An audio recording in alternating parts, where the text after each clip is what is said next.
बिस्मिल्लाहिर्रहमानिर्रहीम। अस्सलामुअलैकुम। मैं हूँ अदील वड़ाइच। मेरे साथ मौजूद हैं वज़ीर आज़म के मुआवने ख़ुसूसी बराए फूड सिक्योरिटी जमशेद इकबाल चीमा साहब। नाज़रीन, पाकिस्तान में ज़राअत के शोबे में एक इनकलाब बर्पा होने जा रहा है। एक ट्रांसफॉर्मेशन प्लान फूड सिक्योरिटी के हवाले से, ज़राअत के हवाले से तैयार कर लिया गया है, जो अगर इम्प्लीमेंट हो जाए तो ये पाकिस्तान के किसानों की, पाकिस्तान के आम शहरियों की किस्मत बदल सकता है, पाकिस्तान की मईशत को बदल के रख सकता है। और तो और ये पाकिस्तान तहरीक इंसाफ की सियासी किस्मत के हवाले से अहम किरदार अदा कर सकता है। बिला तवक्कुफ पूछेंगे जमशेद इकबाल चीमा साहब, जो कि पाकिस्तान के मारूफ एग्रीकल्चरिस्ट हैं। एग्रीकल्चर के हवाले से इनकी बड़ी तहकीक है, खिदमात हैं, और ये ट्रांसफॉर्मेशन प्लान की तैयारी में इनका बड़ा अहम किरदार है। इनसे पूछेंगे कि ये प्लान है क्या और ये किस तरह अपना किरदार अदा करने जा रहा है। अस्सलाम वालेकुम सर, बहुत शुक्रिया आपने हमें ज्वाइन किया। सर, ये ट्रांसफॉर्मेशन प्लान है क्या, इसके मकासद क्या हैं, करने क्या जा रहा है? सर, आज भी आप नवाज शरीफ साहब से पूछें या जरदारी साहब से पूछें कि आपके दौर में ज़राअत कैसी थी, तो उसका प्राइड लेंगे कि हमारे दौर में ज़राअत बड़ी अच्छी थी। इसका मतलब है उन्हें इदराक ही नहीं था। सबसे बड़ा जो इशू पुरानी ज़राअत के साथ था कि इदराक ही नहीं था कि हम कितने ज़्यादा इनएफिशिएंट हैं। जो नया आप कह लें कि ट्रांसफॉर्मेशन प्लान बनाया है, इसमें रिवर्स कैलकुलेशन की गई है। रिवर्स कैलकुलेशन से मुराद के इंसानों की, हम 22 करोड़ लोग हैं, हमारे पास 5.5 करोड़ एकड़ है, 2.56 कनाल ज़मीन आती है, 1250 क्यूसेक पानी अवेलेबल है। ये दो लिमिटिंग फैक्टर कि आपके पास आबाद ज़मीन कितनी है, आबाद ज़मीन मीठे पानी से होती है, वो कितना अवेलेबल है। पिछले 10 साल में अगर देखें तो सिर्फ 3 लाख एकड़ नई ज़मीन आबाद हुई है। इसका मतलब सालाना 30,000 एकड़ ज़मीन आबाद होती है और सालाना आपकी पॉपुलेशन 48,40,000 बढ़ जाती है। पिछले 10 साल में अगर देखें तो ज़मीन 3 लाख एकड़ आबाद हुई और आपके पास आबादी तकरीबन 4 करोड़ बढ़ गई। ये एक डे बाय डे एक अपहिल चैलेंज क्रिएट हो रहा है, जिससे हम कोप अप नहीं कर सके और आज हम अंडर नरिश्ड हैं। लिहाजा ये था इशू। इस इशू को एड्रेस कैसे करना है वो बनाया गया है, वो प्लान बनाया गया। इसका नाम है एग्रीकल्चर, वज़ीर आज़म का एग्रीकल्चर ट्रांसफॉर्मेशन प्लान। इस वक्त अगर देखें ज़राअत में तो सबसे बड़ा लाइफ स्टॉक का सेक्टर है। लाइफ स्टॉक के सेक्टर की सूरत हाल इस वक्त ये थी कि हमारे पास 4 करोड़ 90 लाख गाय है, 4 करोड़ 10 लाख भैंस है। हमारी गाय 4 लीटर दूध देती है पर डे, एवरेज दूध उसका 4 लीटर है। अमेरिकन गाय का दूध 36 लीटर है, ऑस्ट्रेलियन गाय का दूध 25 लीटर है पर डे। अगर 305 दिन पे तकसीम करें तो अगर, और फिर हमारे यहाँ साहिवाल नस्ल का बड़ा जिक्र होता है। साहिवाल नस्ल का 181 एलीट जानवर अवेलेबल हैं, जिनका दूध 2800 लीटर पूरे लैक्टेशन का, पूरे साल का, वो पीक है सिर्फ 181 जानवर के पास। बाकी जो साहिवाल नस्ल की गाय है उसका एवरेज दूध कोई आलमोस्ट 1600-1700 के लगभग है, और सारी नस्लों का इकट्ठा करें तो आलमोस्ट कोई 1100 लीटर। ये लेवल था इनएफिशिएंसी का। हमारे मुल्क में आज अमेरिका से दूध महंगा है, ऑस्ट्रेलिया से महंगा है, हॉलैंड से महंगा है, डेवलप वर्ल्ड से दूध महंगा है, और हमारे मुल्क का दूध जानवर पालने वाला किसान गरीब है। अब आप इसको गौर करें तो आपका ग्रो करने वाला, प्रोड्यूस करने वाला, आपका कंज्यूमर, दोनों विक्टिम है सिस्टम के। फिर तीसरी आपकी इकानमी, पूरा मुल्क इसका विक्टिम है कि जब आपने 9 करोड़ जानवर पाल लिए तो उनको चारा भी देना है, वो पानी में हिस्सेदार हैं, वो देहातों में रहते हैं, वहाँ पोल्यूशन को क्रिएट करते हैं, तो पूरा सिस्टम एक इस इनएफिशिएंसी का बाकायदा एक विक्टिम बन गया, क्रिपल डाउन हो गई हर चीज़। आप कह लें कि हमने पहला जो काम किया है कि हम यहाँ पूरी ब्रीड को इम्प्रूव करने जा रहे हैं। जो गाय की ब्रीड है, हम 40 अरब रुपए का प्रोजेक्ट लाए हैं। उससे हम एग्जॉटिक सीमन ला के हम एक किसान, क्योंकि किसान बड़ा छोटा है, 14 आप कह लें कि जिन किसानों की 4 जानवर से कम है जानवर हैं वो 84% है। इस मुल्क में 14% किसान ऐसे जिनके पास 5 और 10 के दरमियान जानवर है। सिर्फ 2% किसान ऐसे हैं जिनके पास 10 से ज़्यादा जानवर हैं। जो इतना गरीब है 1, 2, 3 जानवर वाला, उसके पास कहीं से कोई एडवाइस नहीं जा रही, गाइडेंस नहीं जा रही, सपोर्ट नहीं जा रही, या माजी में नहीं गई, लिहाजा उसकी नस्ल इतनी ख़राब हो गई कि ये इतना इनएफिशिएंट सिस्टम भी लेके वो चल रहा है। हम उसको फ्री सेक्स सीमन जो 5,000 रुपये का आता था, फ्री या नॉमिनल प्राइस पर उसको देंगे। विद इन 3 ईयर हम उसकी पूरी ब्रीड चेंज कर देंगे। ब्रीड चेंज करेंगे तो हम उसका दूध जो है, जो इस वक्त 4 लीटर है, 15 लीटर एवरेज पे हम ले जाएंगे। 15 लीटर एवरेज पे दूध जाता है, तो आपका मौजूदा जानवर को कम करके भी हम 3 गुना दूध, इस वक्त 60 बिलियन लीटर दूध पैदा हो रहा है, 60 बिलियन लीटर को हम 180 बिलियन लीटर पे लेके जाएंगे। पाकिस्तान की सबसे, और फिर दूसरा इसमें सबसे इशू बड़ा ये था कि हम सबसे बड़ा जो हमारा बिग टिकट आइटम है जो खाते हैं हम, 200 लीटर एक पाकिस्तानी आम एवरेज दूध पीता है और 108 से लेके 115 किलो के दरमियान आटा खाता है। आटे का अगर 60 रुपये भी रेट लगाएं तो वो 6,000 रुपये में साल का आटा खाता है और 18,000 का साल में दूध पीता है। सो सबसे बड़ा जो आइटम था वो सबसे ज़्यादा नाहालस है। आप सुबह उठते हैं तो पहला जुल्म आपके साथ ये होता है कि आपको नाहालस दूध मिलता है।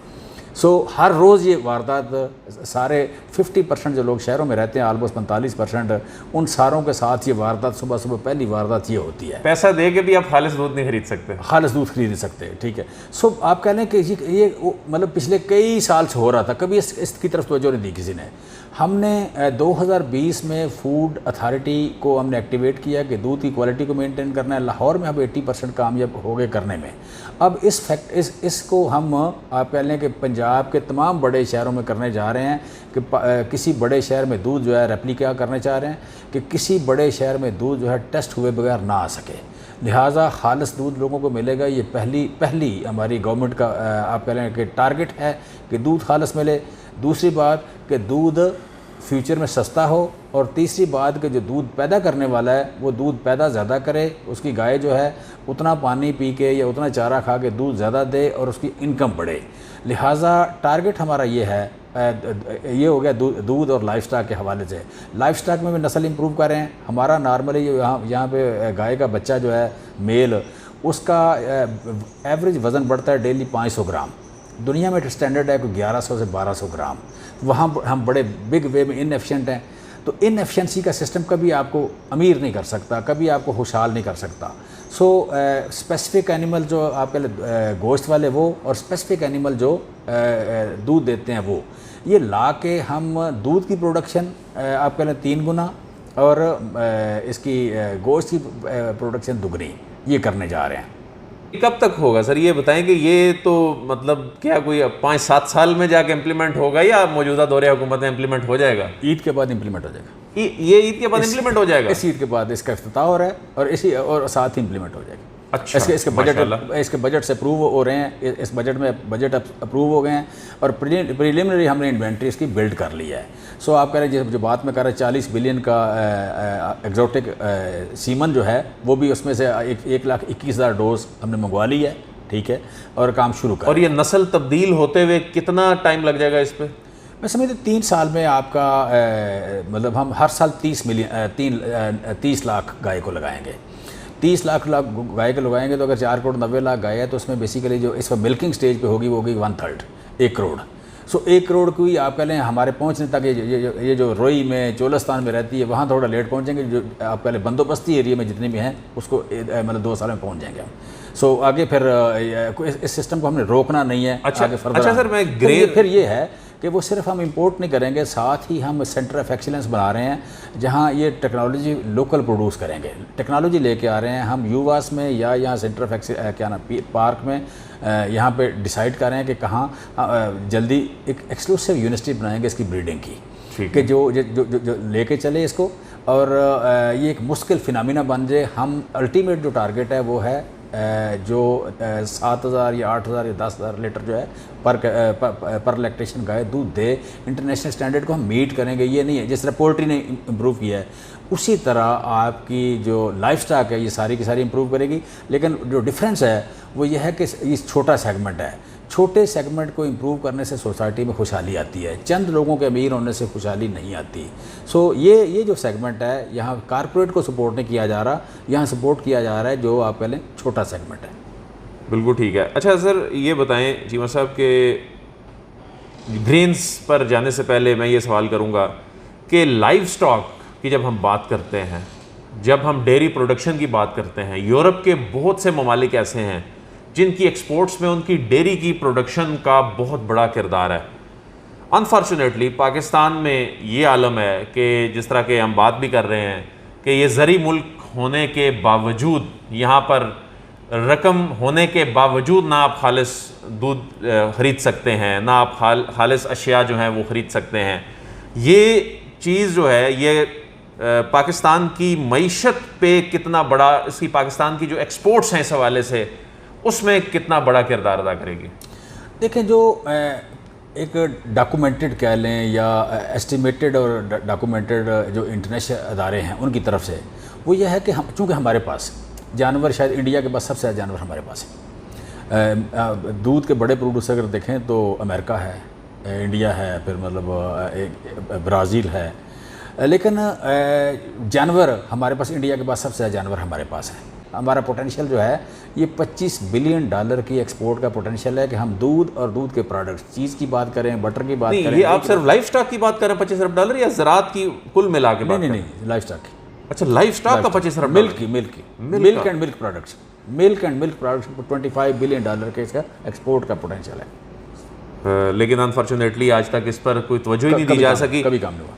अच्छा, अब किसान कार्ड पे आते हैं। बताएं कि किसान कार्ड क्या चीज़ है? ये इसको भी कहा जा रहा है कि ये जो असल में छोटा जो किसान है उसकी खुशहाली के लिए बहुत बड़ा इकदाम है। इससे मुतालिक बताइएगा। किसान कार्ड बेसिकली जितनी भी किस्म की सब्सिडी होगी वो इस डॉक्यूमेंट के थ्रू, ये इस इंस्ट्रूमेंट के थ्रू जाएगी। यहाँ पे जो करप्शन वहाँ होती है जहाँ ह्यूमन इंटरेक्शन बढ़ जाता है। जितना आप ह्यूमन इंटरेक्शन कम करते हैं और सिस्टम के थ्रू लोगों को चीज़ जाती है तो उसमें आप कह लें कि करप्शन के चांसेस मिनिमाइज़ हो जाते हैं या ख़त्म हो जाते हैं। सो इस वक्त ई वोचर या फलाना वोचर, फलाना वोचर, वो वोचर से निकल के आप कह लें वो कार्ड लेके जाएगा, जाके अपनी शॉपिंग कर लेगा। उसको जिस तरह क्रेडिट कार्ड है, डेबिट कार्ड है, हेल्थ कार्ड है, उस इंस्ट्रूमेंट पे उसने देखना है अगले ने और उस पर उसको फीड करना है। वो कार्ड पीछे लिंक्ड होगा बैंक से, पीछे मरकज़ से लिंक्ड होगा। वो जब कार्ड पंच करेंगे तो पता लग जाएगा कि इसके पास कितनी शॉपिंग एक्स्ट्रा कर सकता है ये, या उसको ये सब्सिडी का मैकेनिज्म क्या होगा और ये कौन डिटरमिन करेगा कि इस ठीक बंदे के पास जा रहा है? वो करना तो वो नहीं, पटवारियों ने अंदराज है कि इसके पास इतनी ज़मीन है, तो फिर वहाँ भी वही करप्शन और वो इस तरह की चीज़ें हो सकती हैं। पटवारी नहीं है, बेसिकली पहले आपका तहसील लेवल पे रिकॉर्ड, अपने लैंड रिकॉर्ड जो अथॉरिटी बनी है, लैंड रिकॉर्ड आपका कंप्यूटराइज हो गया, ये चला गया आपका तहसील लेवल पे। अब हम इसको लेके जा रहे हैं कानूनी लेवल पे। अच्छा। और ये टोटल रिकॉर्ड अब चला गया आप कह लें ऑनलाइन। अच्छा, उस रिकॉर्ड के मुताबिक, उस रिकॉर्ड के मुताबिक या उसकी गिरदावरी जो है, जो ऑलरेडी होती है, उसके मुताबिक उसको मिलनी है सब्सिडी। वो खाद की बोरी पे मिलनी है या सीड पे मिलनी है या एकड़ पे मिलनी है, फसल पे मिलनी है, वो उसकी फसल के मुताबिक या उसकी डिमांड के मुताबिक उसमें फीड हो जानी है। कि अगर उसके 10 एकड़ हैं तो उसको 10 बोरी खाद मिलनी है। 10 बोरी खाद की जो सब्सिडी है, फर्ज करें 1000 रुपये है, तो 10,000 रुपये उसके कार्ड में ऑलरेडी वहाँ जमा होगा। वो जब जाएगा तो जाके वो 10,000 सस्ती परचेज़ कर लेगा वो, ठीक है। सो इसमें किसी क्रॉप इंश्योरेंस की बात कर लें या कहीं कोई गवर्नमेंट की सपोर्ट आती है, जो भी सपोर्ट होगी उसको अल्टीमेट फ्यूचर में उस कार्ड के थ्रू मिलेगी। बिल्कुल ठीक है। अच्छा, तो सर अब ये बताएं कि ये पासबुक का सिस्टम खत्म हो जाएगा, यानी पहले जो सब्सिडी मिलती थी उस तरह इतनी टारगेटेड नहीं होती थी, अब बिल्कुल बड़े एफिशिएंट तरीके से ये होगी। अच्छा, ये बताइए चीमा साहब कि ये आपने लाइव स्टॉक के हवाले से बता दिया कि प्रोडक्शन कैसे बढ़ेगी। अब हमारी फसल की प्रोडक्शन बहुत बड़ा मसला है। अब हम बैरून ममालिक, तरक्की याफ्ता ममालिक से अगर फ़ी एकड़ प्रोडक्शन को कंपेयर करें तो पाकिस्तान में वो बहुत ज़्यादा कम है। इसके हवाले से ज़ाहिर है बीज हमारे इतने अच्छी क्वालिटी के नहीं होते, बीजों के हवाले से अलग फोकस करने की ज़रूरत है। फिर उसके बाद वो जो स्प्रे और जाली अद्वियात बीच में आ जाती हैं, इसमें क्या करने जा रहे हैं आप? देखिए, बहुत सारी मिसपरसेप्शन है। मिसपरसेप्शन आप कह लें कि जिस तरह यहाँ कहते हैं गंदम की पैदावार कम है। सही। गंदम की पैदावार कम होने की बुनियादी वजह यह है कि गंदम के बारे में कहा जाता है कि लॉन्ग कोल्ड वेदर, जितना लॉन्ग कोल्ड वेदर होगा पैदावार ज़्यादा होगी। फिर कहा जाता है इंडिया की पैदावार ज़्यादा, इंडिया की पैदावार पाकिस्तान के बराबर है। सही। अच्छा, ठीक है, उनका वेदर हमसे मिलता है, लिहाजा उनकी पैदावार, जितने मुल्क ठंडे हैं वहाँ पैदावार ज़्यादा है। सो आप कह लें कि हमारी पैदावार इतनी कम नहीं है। हमें गंदम में डिसएडवांटेज है, हमारे पास सर्दी 3 महीने की है। आपका दिसंबर, जनवरी और आधा नवंबर, आधा फरवरी, आपके पास सर्दी सिर्फ 3 महीने की है। दुनिया में सर्दी 7 महीने की है। सो जहाँ सर्दी ज़्यादा होगी, लंबी होगी, पैदावार ज़्यादा होगी। फिर गन्ना है, गन्ना आप कह लें कि गन्ने में है कि hot humid weather, long hot humid weather. आलू के बारे में लॉन्ग कोल्ड वेदर, ठीक है। सो जो आपका वेदर है उसने डिटरमिन करना है कि आपकी पैदावार कितनी होगी। हमें गन्ने में और गंदम में डिसएडवांटेज है पैदावार का, नेचुरल डिसएडवांटेज है पैदावार का। सो इसमें स्ट्रेटजी ये है कि जिन फसलों में आपको एडवांटेज है उन फसलों पे ज़्यादा जाएं। तो उसका तरीक़ाकार ये है कि पहली बात तो ये कि जितने हमारे पास जानवर हैं, जितनी मछली हम बढ़ाना चाह रहे हैं, फ़िश बढ़ाना चाह रहे हैं, और जितनी पोल्ट्री है उसको देखते हुए हमारी इस वक्त फीड की रिक्वायरमेंट है 40 मिलियन टन, और इस वक्त पैदा हो रही है 10 या 11 मिलियन टन। इसका मतलब है कि हम ह्यूमन बीइंग भी तकरीबन आधे ग्रेन खा रहे हैं, और हमारे जानवर भी उतने ही अंडरनरिश्ड हैं जितने हमारे ह्यूमन बीइंग अंडरनरिश्ड हैं। सो हमने और एनिमल को फर्दर बढ़ा रहे हैं। दूध की मकदार जब ज़्यादा बढ़ाएंगे तो आपको और ज़्यादा चाहिए फीड। इसके लिए हमारे यहाँ ज़रूरत है कि हमको क्वांटम जंप लें मकई की पैदावार में। फीड को उसने सपोर्ट करना है, फीड और इंडस्ट्री को मकई ने सपोर्ट करना है। इस वक्त हमारी 8 मिलियन टन पैदावार प्रोडक्शन है, हम इसको 25 मिलियन टन करने जा रहे हैं। उसकी पैदावार 3 महीनों में 3 टन 75 मन पैदावार है। उसके मुकाबले में जब गंदम पे जाते हैं तो गंदम की आपकी 5 महीने या 6 महीने में 30 मन पैदावार है। सो हम उन फसलों में ज़्यादा जाएंगे जो पैदावार ज़्यादा देती हैं। बासमती हमारी को 30 या 35 मन निकलती है, उसके मुकाबले में हाइब्रिड राइस पे जाते हैं और 90 मन निकलती है। वो 3 महीनों में 90 मन निकलती है, 4 महीनों में 30 मन निकलती है। सो बेसिकली आपने जहाँ जहाँ आपको बूस्ट मिलता है क्रॉप्स में और उनकी आप कह रहे हैं न्यूट्रिशनल वैल्यू हुई है, आपने उस तरफ ज़्यादा शिफ्ट होना है। आलू की अगर बात करें तो आलू की पैदावार आपकी इस वक्त 100 बोरी किसान की आम निकल जाती है। 90 दिन की फसल है, 90 दिन में वो 300 मन फसल ले लेता है। तो इसका मतलब हर रोज़ उसको यू कैन से कि कुछ यू कैन से तकरीबन 10 मन आलू हर रोज़ उसके खेत से निकलता है। उसके मुकाबले में गंदम पे जाते हैं, गंदम 10 किलो निकलती है। सो आपने अपनी आपके अपने फूड में वो चीज़ें ज़्यादा ऐड करनी है जो पैदावार ज़्यादा देती हैं और जिनकी न्यूट्रिशनल वैल्यू इक्वली गुड है। लेकिन लोग तो गंदम ही खाएंगे ना, लोगों ने तो गंदम की डिमांड करनी है, लोगों ने तो जो डिमांड करनी है वो देनी है। इसका मतलब ये नहीं कि गंदम पूरी नहीं होगी, ये इसका बिल्कुल मतलब नहीं। गंदम की पैदावार बढ़ाने का जो तरीक़ेकार है वो ये है कि हमारे पास 2 इशूज़ थे पहले गंदम की पैदावार ज़्यादा कम होने के। एक ये था कि हमारी कपास लेट पकती थी और गंदम लेट काश्त होती थी। गंदम जब दिसंबर में काश्त होगी तो उसके पास सर्दी के सिर्फ 1.5 महीना रह गया, उसकी पैदावार कम हो जाती। फिर बासमती हमारी लेट पकती थी, बासमती लेट पकती थी तो वो आप कह लें गंदम लेट काश्त होती थी, फिर गंदम की पैदावार कम हो जाती थी। हम ये करने जा रहे हैं कि हम काटन की और एज़ वेल एज़ राइस की वेराइटीज़ वो ला रहे हैं जो अगस्त और सितंबर में मैच्योर हो जाएँ। सितंबर में मैच्योर हो जाए, हम एंड अक्टूबर में गंदम काश्त करेंगे, उसको 4 महीने सर्दी के मिल जाएंगे। तो हम जो पैदावार इस वक्त मशरकी पंजाब में पैदावार 51 मन, हमारा टारगेट ये है कि हम 51 मन की तरफ पैदावार लेके जाएँ। इस ये कहते हैं हमने ज़राअत बड़ी अच्छी की थी। 5 सालों में गंदम की पैदावार नवाज शरीफ साहब के दौर में सिर्फ 20 किलो बढ़ी है और आसिफ जरदारी साहब के 5 साल दौर में सिर्फ 1 मन बढ़ी है। हमारे 2 साल हमें हुए, आज हमारी गंदम की पैदावार 3 मन बढ़ गई है, 2 सालों में 3 मन बढ़ गई है। आगे टारगेट हमारा ये है कि हम जो मशरकी पंजाब की पैदावार है, पंजाब के इरीगेटेड एरियाज़ में या सिंध के इरीगेटेड एरियाज़ में हम वो पैदावार ले जाएंगे जो कि 51 मान है। ये हमें 6 साल लगते हैं, 7 साल लगते हैं, 5 साल लगते हैं, ये लेवल हमने अचीव करना है। सो ये मतलब नहीं है कि गंदम कम करेंगे, लेकिन आपने आलू की कंजम्पशन को बढ़ाना है, आपने मेज़ की कंजम्पशन को बढ़ाना है, आपने लोकल आम आदमी को बासमती से दूसरी जो सेमी एरोमेटिक वैरायटीज़ हैं उन पे लेके जाना जिनकी क्वालिटी इक्वली गुड है, लेकिन बासमती के नाम पे वो लुटते ना रहें। ऑलिव्स के हवाले से प्राइम मिनिस्टर जो हैं वो काफ़ी दिलचस्पी ले रहे हैं। हम बैरून मुल्क से ऑयल जो है वो 470 अरब रुपए का इंपोर्ट करते हैं। यहाँ पर अगर ऑलिव जो है वो फसल, पहले तो ये बताएं कब देना शुरू हो जाएगा? ये जो इतना बड़ा ये शुरू हो गया है एक प्लान ऑलिव की काश्त के हवाले से, इनके जो बागात लग रहे हैं, तो ये कितना फ़र्क पड़ेगा कि हमें बाहर से नहीं मंगवाना पड़ेगा? देखिए, आप ऑलिव को अकेले ना देखें, आप 2 चीज़ों को ज़रूर इसमें देखें। एक तो ये कि जितने थिकली पॉपुलेटेड कंट्रीज़ हैं उनमें फ्रूट्स एंड वेजिटेबल का जो है पोर्शन ज़्यादा है। मसलन चाइना में 800 मिलियन टन से ज़्यादा फ्रूट्स एंड वेजिटेबल की प्रोडक्शन है और 600 मिलियन टन से ज़्यादा ग्रेन की है। सो ग्रेन से 1.2 टाइम फ्रूट्स एंड वेजिटेबल ज़्यादा हैं। इसी तरह इटली है, इसी तरह ना क्या ना तुर्की है, इसी तरह आपका क्या नाम है इजिप्ट है, आपका ईरान इस तरह है। पाकिस्तान में हम 46 मिलियन टन ग्रेन पैदा करते हैं और 14 million ton fruits and vegetable, हमारा अपोजिट है। सो हम थिकली पॉपुलेटेड होने के बावजूद हमारी ज़राअत जो है ना, ये जो अमेरिका की तरह, ब्राज़ील और अर्जेंटीन की तरह, रशिया की तरह करने की कोशिश कर रहे हैं। जहाँ थिकली पॉपुलेटेड कंट्री है, ज़मीन थोड़ी है, पानी थोड़ा है, आपको फ्रूट्स एंड वेजिटेबल पे जाना है। फ्रूट की पैदावार 400 मन, 600 मन, 800 मन, 1000 मन निकलती है। वेजिटेबल की पैदावार 1000 मन निकलती है। वहाँ उसी दौरानिए में ग्रेन की पैदावार 30 मन निकलती है।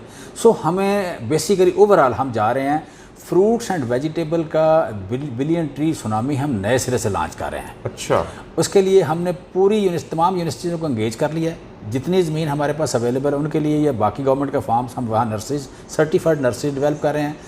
नौजवानों को उसमें एंगेज करेंगे, वो सर्टिफाइड फ्रूट प्लांट्स और नॉमिनल प्राइसेस पे हम लोगों को देंगे। ये जो पुराना ज़राअत का एरिया है जहाँ मुंजी लगती है, गंदम लगती है, वहाँ हम लोग टाली और किक्कर नहीं लगाएंगे।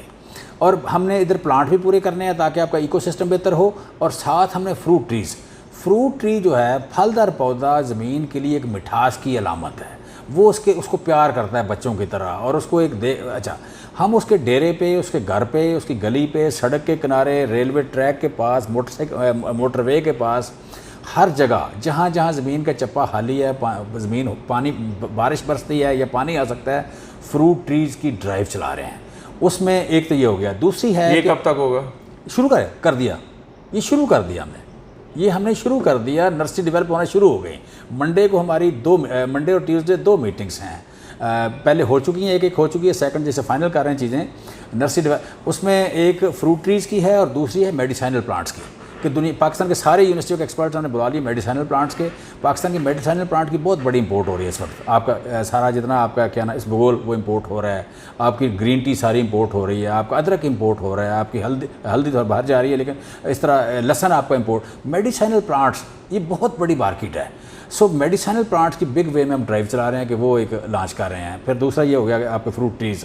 सो टारगेट ये है कि ये जो है ना, जो एरिया मिस हुआ ज़राअत का, सबसे बड़ी जो इनएफिशिएंसी क्रिएट हुई, ये आपका KPK, ये आपका बलूचिस्तान और आपका पिंडी डिवीज़न, कि जहाँ पे पुराने दौर में जब आप पहले बरानी ज़राअत थी, तो बरानी ज़राअत में लोगों ने यहाँ परफॉर्म नहीं किया।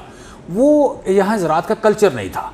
हम यहाँ ज़राअत का कल्चर ला रहे हैं कि वो आप कह रहे फ्रूट ट्रीज़ पे उनको लेके जाएं। और इसमें आलिव भी उसी की एक है। और दूसरा जो पूछा आपने कि ऑयल क्या नाम है, एडिबल ऑयल की 1050 किलोमीटर लंबा आपका है ट्रैक। ये आपका लें कोस्टल ट्रैक के पास 50 किलोमीटर पीछे तक ज़मीन ये मौसम सूट करता है आपको पाम ट्रीज़ को। जहाँ से इंपोर्ट करते हैं, हाँ, जहाँ मीठा पानी है, विंदर कल्लाद डिवीज़न है, फिर आपका बदीन डिवीज़न है, फिर आपका मीरपुर खास डिवीज़न। ये 3 डिवीज़न ऐसे हैं कि जहाँ मीठा पानी भी अवेलेबल है और मौसम बड़ा सूट करता है। हमारा पहला टारगेट ये है कि वहाँ 1.7 मिलियन अगर यहाँ प्लांट हम लगा जाएँ तो हमारी एडिबल ऑयल की इंपोर्ट ख़त्म हो जाती है। सो हमने वज़ीर-ए-आला पंजाब, वज़ीर-ए-आला सिंध, इनको हमने एंगेज किया है, कर रहे हैं दोनों गवर्नमेंट्स को। तो वहाँ पे फेडरल गवर्नमेंट भी इसको सपोर्ट करेगी, और कुछ और अदारों को जिनकी परफॉर्मेंस का आपका बड़ा अच्छा रिकॉर्ड है, हम उनसे भी रिक्वेस्ट करेंगे। तो हम बहुत बड़ी ड्राइव चलाने जा रहे हैं इसकी, आप कह लें कि एडिबल ऑयल क्या नाम है, पाम ट्रीज़ की।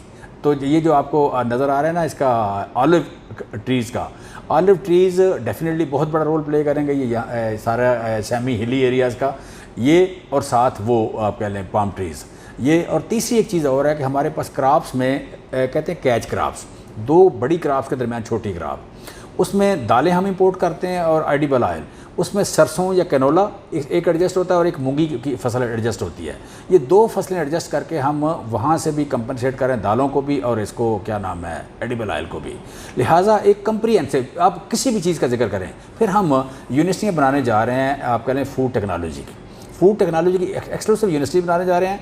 हम हर यूनिवर्सिटी में एक डिपार्टमेंट क्रिएट कर रहे हैं, और हम मैट्रिक और FSC लेवल पे सिलेबस में इसको एंटर कर रहे हैं कि इसकी न्यूट्रिशनल वैल्यू होती कैसे, किन आपकी प्रेफरेंस क्या होनी चाहिए, और कौन कौन सी चीज़ें आपको खानी चाहिए। अपने वेदर और अपनी स्ट्रेंथ के मुताबिक हमने ये चीज़ भी डेवलप करनी है, और फूड टेक्नोलॉजी ला के रेसिपीज़ ऐसी लानी है कि राइट फ्राम पानी, राइट फ्राम रिसर्च से लेके टेबल तक पक के तैयार होकर जो चीज़ आती है वो आपके पूरे इकोसिस्टम को, आपकी नीड्स को, आपकी न्यूट्रिशनल वैल्यू को वो सपोर्ट करे। ये है पूरा पैकेज। बहुत और बहुत किसान की शुक्रिया। इनकम डबल करेंगे। प्रोग्राम का वक्त जो है यकीन करें कि वो कम पड़ गया है और जमशेद इकबाल चीमा साहब की बातें इतनी दिलचस्प हैं और दुआ है कि ये इम्प्लीमेंट हो जाए। ये आम पाकिस्तानी की ज़िंदगी बदल देगा, ये पाकिस्तान की मईशत को बदल के रख देगा। और इसमें बहैसियत पाकिस्तानी मैं समझता हूँ कि ये सुन के बड़ी खुशी होती है कि अगर ये प्लान जो बन रहे हैं ये चले माजी में बनने चाहिए थे, देर आए दुरुस्त आए, आ गए, हुकूमत के भी 2-2.5 साल गुजर गए, लेकिन अब ये चीज़ हो गई। अगर ये हो जाती है तो आने वाले बरसों में इसके नताइज, इसके असरात जो हैं वो यकीनन नज़र आएंगे। अदील वड़ाइच को इजाज़त दीजिए, आपसे फिर मुलाकात होगी। अल्लाह हाफ़िज़।